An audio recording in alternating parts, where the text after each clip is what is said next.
This channel does not promote any violent, harmful, or illegal activities. All content provided by this channel is meant for an education purpose only. নতুন করে ক্ষোভের আগুন সন্দেশখালীতে আমরা আপনাদের সেই ছবি দেখাচ্ছি। বিঘার পর বিঘা জমি দখল করে ভেড়ি তৈরির অভিযোগ করছেন গ্রামবাসীরা।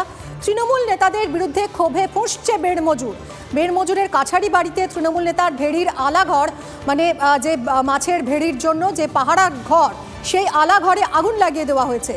তৃণমূল নেতা অজিত মাইতি তোয়েব মোল্লার ভেড়ির আলাঘরে ভাঙচুর চালায় গ্রামবাসীরা। ঝাঁটা লাঠি নিয়ে রাস্তায় নেমে পড়েন মহিলারা। পরিস্থিতি সামাল দিতে ঘটনাস্থলে আসেন এডিজি দক্ষিণবঙ্গ সুপ্রতিম সরকার। তিনি দাঁড়িয়ে থেকে জমি ফেরতের আশ্বাস দেন। পুলিশ প্রশাসনের তরফে কিন্তু গ্রামবাসীদের সঙ্গে কথা বলা হচ্ছে। পুলিশ প্রশাসনের তরফে বলা হচ্ছে যে গ্রামবাসীদেরকে বলা হচ্ছে যে আপনাদের যদি কোনো অভাব অভিযোগ থাকে তাহলে ক্যাম্প খুলুন, ক্যাম্পে আসুন। এইভাবে মাঠের মধ্যে জড়ো হয়ে অগ্নিসংযোগের ঘটনা ঘটাবেন না। আমাদের এখানে ক্যাম্প করেছি, আমরা নিজে আছি, আমরা পেট্রোলিং দিচ্ছি।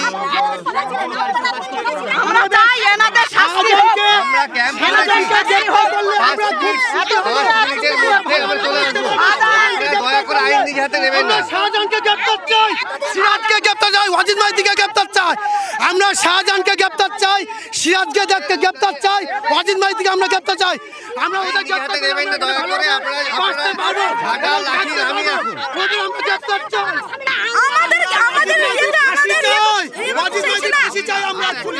আমরা এসছি তো, আমরা এসছি। আপনাদের প্রত্যেকটা বাড়ি দেখে নিই আমরা। যদি ফোন থাকে তো আমাদের ফোন করবে, যদি না থাকে আমরা আপনাদের বাড়ি এসে দেখা দিয়ে যাবো। সন্দেশখালী, জেলিয়াখালী, ঝুপখালীর পর কাছারি বাড়িতে আন্দোলনের আগুন জ্বলল। মহিলারা পথে নামলেন। একটাই ছেলে আমার, কি কষ্ট করে কলকাতায় পড়ে আছে, বাড়িতে আসতে পারে না। আমার বাবার শরীর খারাপ, আসতে পারে না। আমি মেয়ে মানুষ, খেটে খেটে সংসার চালাচ্ছি, আর আমার একটাই ছেলে বাইরে থাকে, আমাদের জ্বালায় আসতে পারে না। আমার দোকানে বাজারে দোকান আছে, দোকানে তালা মেরেছিল আমার ঘর ভেঙেছিল। আমার ছেলের ঘর। প্রশাসনের কাছে অভিযোগ জানাচ্ছেন না কেন? তো বারবার বলা হচ্ছে যে অভিযোগ জানাচ্ছেন। পুলিশ প্রশাসনের তরফে এখন আস্থা অর্জনের যে প্রসেস, সেই আস্থা অর্জনের পদক্ষেপ হিসেবে এই মুহূর্তে গ্রামবাসীদের সঙ্গে নিয়ে তাদেরকে তারা যেতে চাইছেন, গ্রামে যেতে চাইছেন, বাড়ি বাড়ি যেতে চাইছেন। যে কথা রাজ্য পুলিশের ডিজি বলিয়েছেন, ডিজি রাজীব কুমার সন্দেশখালীর মাটিতে দাঁড়িয়ে বার্তা দিয়েছিলেন যে আইনকেও হাতে তুলে নেবেন না। যদি প্রশাসনের যদি কোনো অভিযোগ থাকে সেই অভিযোগ যে প্রশাসনিক যে ব্যবস্থা, সেই ব্যবস্থার মধ্যে এসে সেই অভিযোগ জানান। কিন্তু এইভাবে লাঠি ঝাঁটা হাতে নিয়ে গ্রামের মহিলারা যেভাবে জড়ো হয়ে একের পর এক অগ্নিসংযোগের ঘটনা ঘটছে, সেই ঘটনায় ইতি টানতে চাইছে প্রশাসন।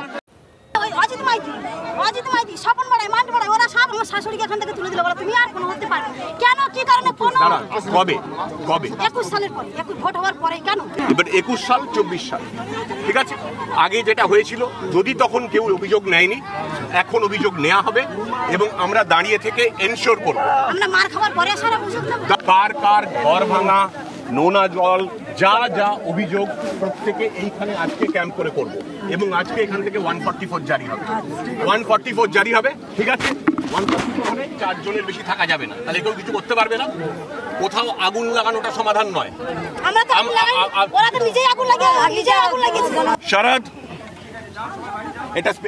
শরৎ, তোমাকে আমি স্পিকারে দিচ্ছি, গ্রামবাসীদের সঙ্গে আছি, স্পিকারে দিচ্ছি, ঠিক আছে।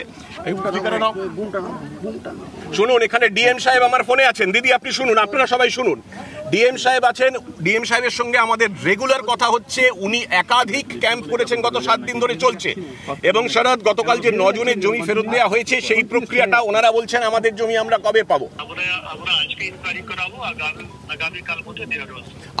আজকে তুমি বেড়মজুর গ্রামে এরা আসছেন, একটা ক্যাম্প করাও। একজনে যেহেতু 144 ধারা জারি হলো, আমি এদেরকে সরা দিতে বলছি। ওনারা যা ক্ষোভ বিক্ষোভ আছে, যেটা দেখা হচ্ছে প্রশাসনের তরফ থেকে, তুমি আজকে একটা টিম পাঠাও। আমি দাঁড়িয়ে আছি এখানে, কার কেউ করবে না কিন্তু সমাধান। আমরা যদি মনে করেন যে আমাদের প্রয়োজন নেই, আমাদের কথা শুনবেন না, আমার বলে দিচ্ছি, আমি 15 মিনিট সময় নেব। 15 মিনিটের মধ্যে আমরা পুলিশ নিয়ে চলে যাচ্ছি। আপনারা পুলিশের ডিএমও চলে যাচ্ছেন, আপনারা মিছিল করুন। স্যার আপনাদের উপরে আমাদের আস্থা যদি থাকে, শুনুন, আস্থা যদি থাকে তাহলে অপেক্ষা করুন। ডিএম সাহেবের সাথে আপনাদের সামনে কথা বলিয়ে দিলাম স্পিকারে, লোক পাঠাচ্ছেন, আমরা আছি। ঘরে যান, 144 হয়েছে। যখন ক্যাম্প হবে আপনারা এক এক করে আসবেন। এসে জমা দেবেন ক্যাম্পে।